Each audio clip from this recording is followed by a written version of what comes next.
जय हिंद दोस्तों, मैं महेंद्र शर्मा स्वागत करता हूं हिंदुस्तान स्पेशल न्यूज में आपका। उम्मीद करता हूं आप खुश और स्वस्थ है।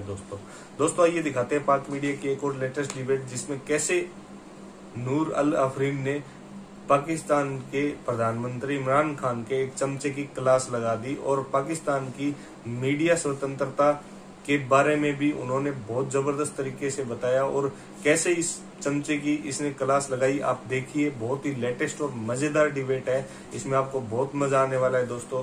और लास्ट में आपसे रिक्वेस्ट करूंगा, कमेंट में अपनी प्रतिक्रिया जरूर दे दोस्तों। और मेरे चैनल पे अगर आप नए हैं तो मेरे चैनल को सबसे पहले सब्सक्राइब कीजिए, लाइक शेयर एंड कमेंट जरूर कीजिए दोस्तों। जय हिंद, वंदे मातरम, भारत माता की जय दोस्तों। जो हमारा हुक्मरान तबका है, जो नाम नेहाद रियासत वाली मदीना है, सर मैं तो उनकी बेइज्जती का नौहा पढ़ रहा हूं। मैं तो पिछले वालों की, उससे पिछले वालों की और उससे पिछले वालों की बेइज्जती का नौहा पढ़ रहा हूं। आप बिल्कुल सही जगह पहुंचे हैं, जरा जवाब भी दे डालिए लगे हाथों। जब इख्तिदार में नहीं होते हैं तो आफिया सिद्दीकी के लिए कलेजा फटा जा रहा होता है। यहाँ दौरा अमेरिका, सैर सपाटे हो गए, सब कुछ हो गया, एब्सोल्युटली नॉट, कहीं नहीं था। आफिया सिद्दीकी का जिक्र गोल था। नवाज शरीफ साहब भी कभी उन्होंने जहमत नहीं उठाई आफिया सिद्दीकी के बारे में बात करने की। उससे पहले जब अपोजिशन नसीब होती है तो उनको आफिया सिद्दीकी का नाम याद आ जाता है। मैं आफिया सिद्दीकी के जवाब का तमन्ना ही नहीं हूँ। डॉक्टर AQ खान साहब के हवाले से ये जो मुजरिमाना गफलत है, इसका जवाब। पहले तो मैं जनाब को गुजारिश कर दूं कि वो जिस एब्सोल्युटली नॉट को आप बड़ा तंजन और बड़े चबा चबा के फरमा रहे हैं, उसी एब्सोल्युटली नॉट का नतीजा ये निकला है कि आपने दुनिया की तमाम अफवाज को, नेटवर्क अफवाज को पाकिस्तान से सेफ पैसेज दिया है।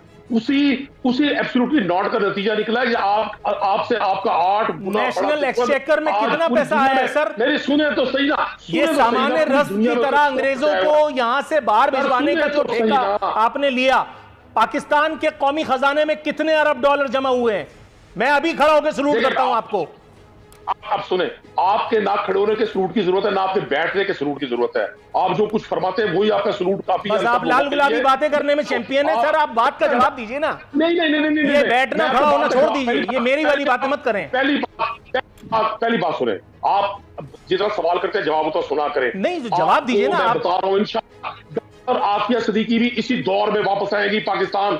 बहुत सारी चीजें आपकी तरह चीखने चलाने और चिंगाड़ने से सही नहीं होती। शोर मचाने का मतलब ये नहीं होता कि आप अपनी इंटेलेक्चुअलिटी के लिए किया क्या है सर आपने? ये भी इंटेलेक्चुअल डिसऑनेस्टी होती है कि आप इंतहाई सेंसिटिव इश्यूज को बच्चों की तरह बीच चौराहों पर लेकर बैठ जाए। सेंसिटिव इश्यूज पे बात भी नहीं की जानी चाहिए। सेंसिटिव इश्यूज पे वाली मदीना ने कोशिश किया कि ये भी नहीं पूछना चाहिए। मैं आपको अर्ज कर रहा हूं, हम समझते हैं कि डॉक्टर कदीर खान ने इस कौम को जो दिया, देखिए हुकूमतें आती जाती रहती है। आज किसी शख्स की हुकूमत है, कल किसी की होगी, सदा बादशाही अल्लाह ताला की है। लेकिन ये मुल्क 27 रमजान मुबारक को बना, मोहम्मद अली जिन्ना जैसे अजीम शख्स और उनके रुफका ने बनाया। जनाब मन, ये सब मैं जानता हूं, मैंने 7वीं क्लास में इसमें मजमून लिखा था। आप मुझे वही पुरानी बातें सुना के बोर कर रहे हैं। What's new? एक तो आप अपनी डोमेस्टिक लाइफ से What's new, sir? बाहर नहीं आते। आप ये साइकोलॉजिकल, आप मेरे ससुराली रिश्तेदार ना बनाए, मेरी डोमेस्टिक लाइफ में इंटरफेरेंस मत करें। ये इजाजत तो आपके हेड ऑफ स्टेट को नहीं दी है मैंने। आपसे जो सवाल पूछा गया जनाब सिर्फ वो बताएं। मैं तो ठीक है, मेरे ससुराली रिश्तेदार बनकर के मुझ पे हक मत जतलाइए। मैंने अपने ससुराल वालों को ये अथॉरिटी नहीं दी। साहब थोड़ा सा वेट कीजिए। अल्लाह बचाए। हसन मुर्तजा साहब, आप मुझे सुन सकते हैं सर? जनाब अली में सुन रहे हैं। हसन मुर्तजा साहब, सर 7वीं क्लास में जो कुछ हमने पढ़ा था वो सब कुछ बताए बगैर अगर आप हमारी हुकूमतों की मुजरमाना गफलत का था, लेकिन आज मैं समझता हूं कि जो हुक्मरान हैं, जो आज मौजूदा हुक्मरान, इनके पास तो टाइम नहीं है यूएनओ में जाकर पाकिस्तान के हकूक की बात करना, मकबूजा कश्मीर की बात करना, बुरहान वानी की शहादत का जिक्र करना, और जो मौजूदा हालात में पाकिस्तान की मैं समझता हूं सरहदों की वायलेशन हो रही है, उनका भी जिक्र इमरान खान की ज़बान पे नहीं आ रहा। ये तो कुलभूषण को हमने पकड़ा था और उस वक्त की एजेंसीज का भी एक रोल था, लेकिन ये तो उसके लिए वकील करने के लिए मारे मारे फिर रहे हैं। और फिर कहते हैं कि वो मोदी हमारा फ़ोन नहीं सुनता, फिर कहते हैं कि बाइडेन हमें कॉल नहीं सुनता, कॉल राणा साहब थोड़ा सा तवक्कुफ कीजिएगा सर, आपकी इन्हीं बातों की तस्दीक की महंगाई, बेरोजगारी, कुरैशी साहब के जिम्मे, जो हालात कुरैशी साहब, आज सर आपने जो कुछ भी सुना राना अरशद साहब जो भी बयान फरमा रहे हैं या हसन मुर्तजा साहब ने जो कुछ कहा, आपका व्यू पॉइंट सुनना चाहता हूं। अच्छा, पहले तो मैंने जो आपने फरमाया जी, मेरे बच्चे ने दूसरी क्लास में पढ़ा हुआ है, मैंने 7वीं क्लास में, मैंने इसलिए वो डोमेस्टिक आपकी बात का जिक्र किया था। आपने बड़ी गैर जिम्मेदाराना लफ्ज इस्तेमाल किया है, मुझे बड़ी तकलीफ हुई है। मैं आपसे ज्यादा बदतमीज और आपसे ज्यादा मेरी ऊंची आवाज है, लेकिन मैं चाहता नहीं कि नेशनल मीडिया में बैठ के मैं आपके कपड़े उतारूं ताकि आपको घर भी जाना नसीब ना हो। तो इसलिए मैं आपको ये खुद अल्लाह की तरफ से आपको माफ कर रहा हूँ। अच्छा, आपको आइंदा इस तरह की बदतमीजी अलाउ नहीं है करके आप मुझे अपने तौर पर माफ कर रहे हैं, मैं आपको ये बता देता हूँ, मुझे आपकी माफी की जरूरत नहीं है। एक मिनट आपने आप नेशनल टेलीविजन पे बैठ करके अगर अपनी इस बास्केट का फायदा उठाने की कोशिश कर रहे हैं तो मैं आपको ये बता दूं कि आपके पास ये प्रिविलेज नहीं है। आप इस मुल्क के मुंतखब वज़ीर-ए-आज़म क्यों नहीं हो, लेकिन आप मुझसे इस तरह से बात नहीं कर सकते। आप मुझसे इस तरह बात नहीं कर सकते। नदीम कुरैशी आप इस मुल्क के आला तरीन ऐवान में बैठी आला तरीन शख्सियत क्यों ना हो, लेकिन आप मुझे इस तरह से ऑर्डर नहीं दे सकते। आप मुझे बदतमीज कहेंगे तो फिर मैं आपको बदतमीजी का मजा भी चखाऊंगा। मैं आपसे बहुत तरीके से बात कर रहा हूं, अगर आपको वो सब चीजें रास नहीं आ रही तो there is a way to. अच्छा, मेरी जितना बोला सुने और कौम को सुनने दे। ये बदतमीजी करेगा कि घर में अपनी फैमिली के साथ टीवी में बैठ के अलाउ नहीं आपको बात करना। नदीम कुरैशी साहब, मेरा ख्याल है आपकी फैमिली आपसे बहुत ज्यादा दिनों से दूर है, इसलिए आपके दिमाग पर थोड़ी सी कुछ चीजें जो है वो चढ़ गई हैं। आपको इख्तिदार का नशा रास नहीं आ रहा है। आप भी मेरा ख्याल है कि इख्तिदार की इरादारियों में आकर के अपने हवास खो बैठे हैं। आपको समझ में नहीं आ रहा कि मैं आपसे क्या कह रहा हूं। अगर आपको मेरे प्रोग्राम में नहीं बैठना तो आप माइक उतार करके जा सकते हैं, आप ऑफ कर सकते हैं प्रोग्राम, लेकिन मैं आपको ये बेहूदगी करने की इजाजत नहीं दूंगा।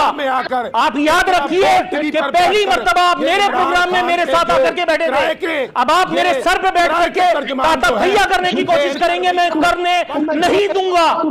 वो सारे इदारे जो आपके कहने पे हरकत करते हैं, आप जाइए उनके पास जाकर के रिक्वेस्ट लगाइए, आई डोंट माइंड, लेकिन आप मुझसे बदतमीजी करेंगे तो फिर आप जवाब में बदतमीजी ही सुनेंगे।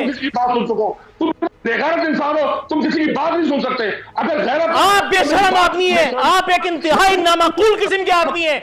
आप इस मुल्क में एक इंतहाई इलिटरेट आदमी है जिसको इमरान खान की चमचागिरी के जुर्म में एक ऐसे ऐवान में रखा गया जहां उसको नहीं होना चाहिए था। इंसान हो तुम, एक ऐसा आप आदमी है, आप आदमी है। मेरे कमरे में बैठ करके, मैं नेशनल मीडिया पे बैठ करके, बंद करो यार, बंद करो, मैं बताता हूं अब इनकी असलियत। नेशनल प्रोग्राम में रखो, इनको प्रोग्राम में रखो, मैं बताता हूं अब। मेरे कमरे में, मेरे ऑफिस में बैठ करके विंडो मारो, नदीम कुरैशी को दिखाओ। मेरे कमरे में मैं जो कुछ कह रहा हूं, इसके अलावा मैं कोई कुछ नहीं कह सकता कि मेरे हाथ में आप कुरान शरीफ दें, कलमा वाहिद की इज्जत और आबरू की कसम खा करके, खाने खुदा की हुर्मत की कसम खा करके, मैं नूरुल आरफीन सिद्दीकी अपने इस पेडेस्टल से इमरान खान साहब, इस मुल्क के मुंतखब वजीर आजम से यह कहना चाहता हूं कि नदीम कुरैशी साहब को बुला करके ये पूछें, मेरे कमरे में मेरे सामने वाली कुर्सी पे बैठ करके over a cup of T इन्होंने जो जुमले कहे, क्या वो इमरान खान साहब के सामने दोहरा सकते हैं? अभी इन्होंने मेरे लिए जो जुमले कहे, मैं इसको 2000 से ज़रब करके दे सकता हूं इनका जवाब। खुदा की कसम मैं इसका जवाब इनको दे सकता हूं और बरहक दे सकता हूं, लेकिन नदीम कुरैशी साहब वो सारी बातें इमरान खान के पीठ पीछे नहीं दोहरा सकते जो इन्होंने मेरे सामने बैठ करके की हैं। मैं मुताद्दिद मर्तबा मुताद्दिद फोरम्स पर इन बातों का हवाला नदीम कुरैशी का नाम लिए बगैर दे चुका हूं। इमरान खान साहब, आपको आस्तीन के सांपों से मोहतात रहने की जरूरत है। आपको इन लोगों के से मोहतात रहने की जरूरत है जो आपके सामने बैठ करके और खुशामद का लिबास पहन करके न जाने वजीर, सफीर और मुशीर और क्या क्या कुछ बनते